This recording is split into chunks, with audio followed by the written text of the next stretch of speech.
Noč v hotelu Mamiani je minila prehitro. Nismo utegnili izkoristiti dodatne ponudbe, zato smo morali za svojo življenjsko energijo poskrbeti kar sami. Tudi ime hotela je prebudilo našo radovednost. Grof Terenzio Miamani della Rovere, italijanski pisatelj, filozof, diplomat in politik, je bil rojen v bližnjem Pesaru.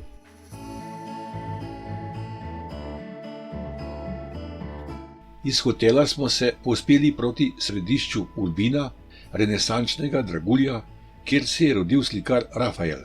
Stolnica in vojvodska palača sta se bleščale v jutranjem soncu. Iz mesta smo se po valoviti pokrajini spustili proti Fermignanu, kjer nas je počakal mogočni rimski most čez reko Meturo, pod katerim so se v soncu bleščali slikoviti mestni slapovi. Na eni strani stoji obrambni stolp Torre della Milizije, sprva zgrajen za obrambo, pozneje pa namenjen pobiranju mostnine, ob njem pa stavba nekdanje papirnice.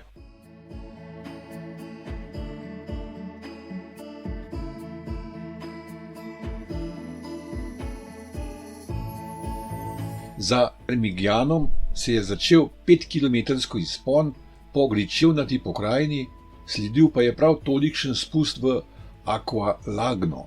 Nadaljevali smo po Via Flaminia ob reki Burano, skozi kraja Smirja in Ponteroso.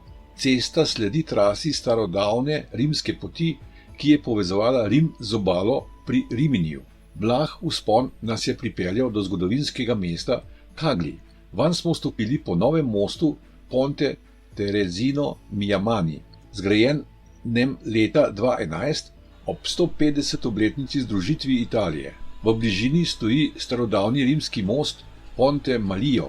Staro jedro smo zapeljali skozi mestna vrata Porte Lombarda, kjer so nas pozdravile glavne znamenitosti: obrambni stolp Rocca Torione, mestna hiša in gotska cerkev svetega Frančiška iz 13. stoletja.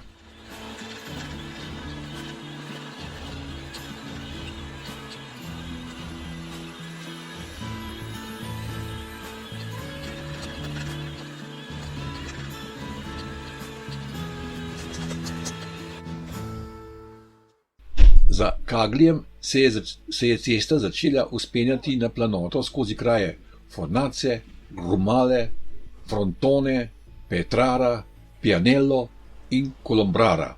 V 15 kilometrih smo premagali približno 300 višinskih metrov. Pokrajina dežele Marche je valovita, malo gor, malo dol.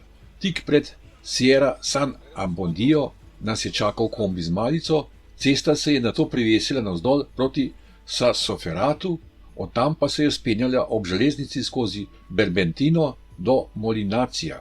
Sledil je še spust skozi La Posto in industrijsko cono do cilja etape v mestu Fabriano, ki leži ob vznožju Apeninov in je znano po svoji dolgoletni papirnati tradiciji. V Fabriano smo po 75 privoženih kilometrih in 1100 premaganih višinskih metrih prispeli utrujeni, a zadovoljni. Dan je bil dolg in zahteval, a nam je v zameno ponudil veliko lepih trenutkov, prijetno družbo in zanimive poti.